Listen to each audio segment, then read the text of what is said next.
Assalamualaikum warahmatullahi wabarakatuh. Salam Kukar Pintar. Hai sahabat Kukar Pintar, di mana saja kalian berada. Apa kabar kalian? Semoga kita semua dalam kondisi yang baik dan tentunya tetap semangat. Bertemu kembali dengan Ibu Mawar. Kita akan belajar Ilmu Pengetahuan Alam kelas 7 semester 2. Masih di bab 2, interaksi makhluk hidup dengan lingkungannya. Masuk di pertemuan yang kedua, interaksi dalam ekosistem membentuk suatu pola. Buku yang kita gunakan masih menggunakan buku Ilmu Pengetahuan Alam kelas 7 semester 2 terbitan Kementerian Pendidikan dan Kebudayaan edisi revisi tahun 2017. Adapun tujuan pembelajaran kita, siswa mampu menjelaskan pengertian interaksi. Yang kedua, siswa dapat menjabarkan pola-pola interaksi. Sahabat Kukar Pintar, perhatikan gambar berikut. Pada gambar ekosistem tersebut, dapatkah kalian menentukan komponen apa saja yang ada di dalamnya?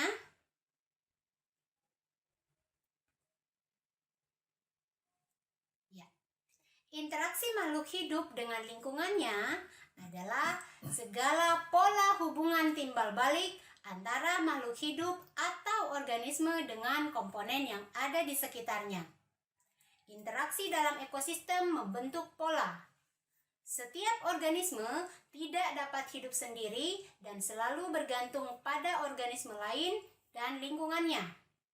Saling ketergantungan ini akan membentuk pola interaksi. Pola interaksi terjadi antara komponen biotik dan komponen abiotik, serta antara komponen abiotik dengan komponen abiotik lainnya. Bentuk interaksi dalam ekosistem Ibu jabarkan dalam pola interaksi. Di sini Ibu membagi ke dalam 5 pola interaksi. Yang pertama ada netralisme, predasi, kompetisi, antibiosis, dan simbiosis. Simbiosis sendiri Ibu bagi dalam 3, ada mutualisme, simbiosis komensalisme, dan simbiosis parasitisme. Yang pertama, pola interaksi netralisme. Interaksi pola netralisme merupakan pola interaksi yang tidak saling mengganggu, tidak saling merugikan, dan juga tidak saling menguntungkan meskipun hidup di habitat yang sama. Sini Ibu beri contoh, interaksi antara ikan lele dan ikan sapu di ekosistem kolam.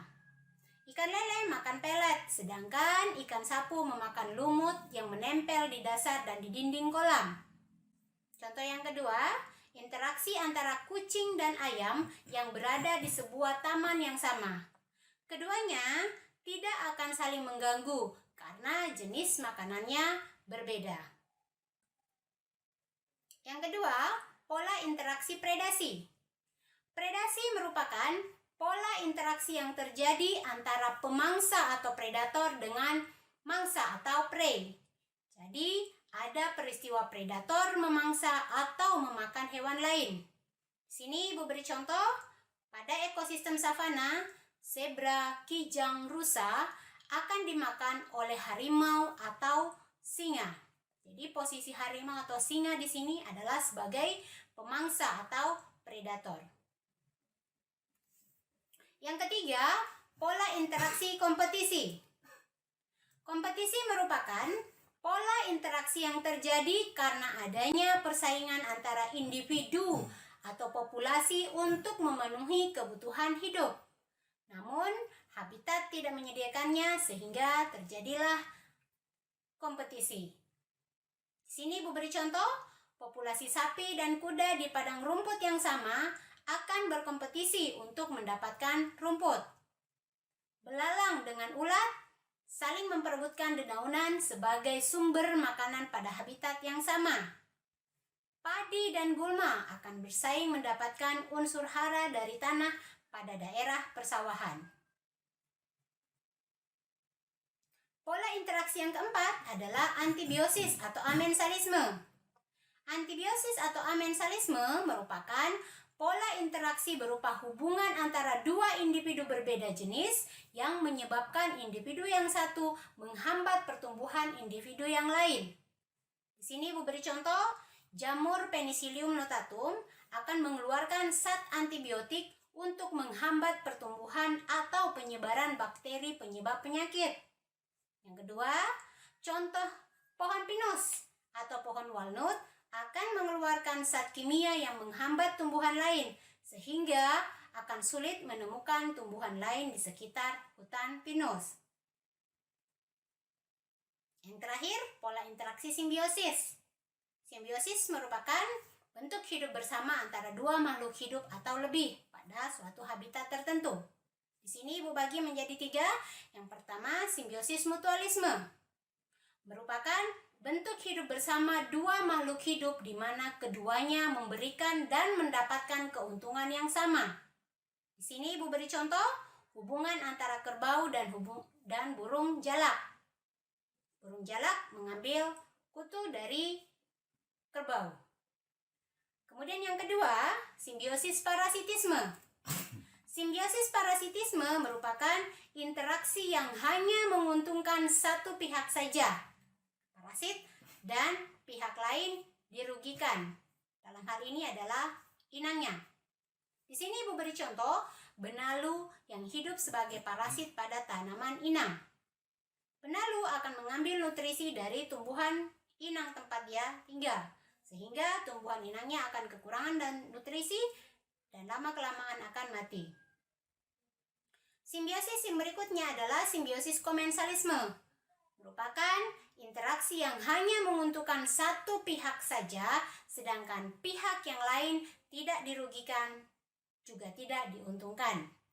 Di sini Ibu beri contoh simbiosis antara tumbuhan epifit. Di sini Ibu ambil contoh anggrek dengan inangnya. Meskipun anggrek hidup menumpang pada tanaman inang, tetapi dia tidak merugikan inangnya. Baik, sahabatku Karpintar, sebagai pendalaman bagi kalian, di sini Ibu menyiapkan lembar kerja peserta didik. Silakan perhatikan gambar ekosistem berikut dari segi penyusun ekosistemnya. Dapatkah kalian menemukan pola interaksi yang terjadi pada ekosistem tersebut? Ya, silakan catat hasil pengamatanmu dalam tabel seperti yang Ibu tampilkan. Sahabatku Karpintar, setelah mendengar penjabaran dari Ibu, sebagai refleksi, apa saja yang telah kalian pelajari hari ini? Pada saat melakukan pengamatan, kesulitan apa yang kalian hadapi? Bagaimana perasaan belajar kalian hari ini?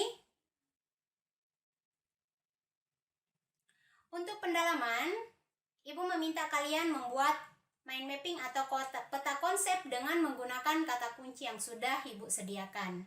Namun, kata kunci dan bentuk mind mappingnya boleh kalian sesuaikan, boleh kalian tambahi yang sesuai dengan materi kita. Begitu juga dengan bentuk mind mappingnya, silakan kalian buat semampu dan sekreatif yang kalian bisa. Sebagai sumber referensi atas pembelajaran kita hari ini, Ibu menggunakan buku Ilmu Pengetahuan Alam terbitan Kementerian Pendidikan dan Kebudayaan Republik Indonesia, edisi revisi tahun 2017. Dan Ibu mengambil sumber dari internet. Sahabatku Karpintar, demikian tadi penjelasan dari Ibu. Semoga apa yang Ibu sudah paparkan bisa menambah wawasan bagi kalian semua. Dan Ibu akhiri, Assalamualaikum warahmatullahi wabarakatuh. Salam Kukar Pintar.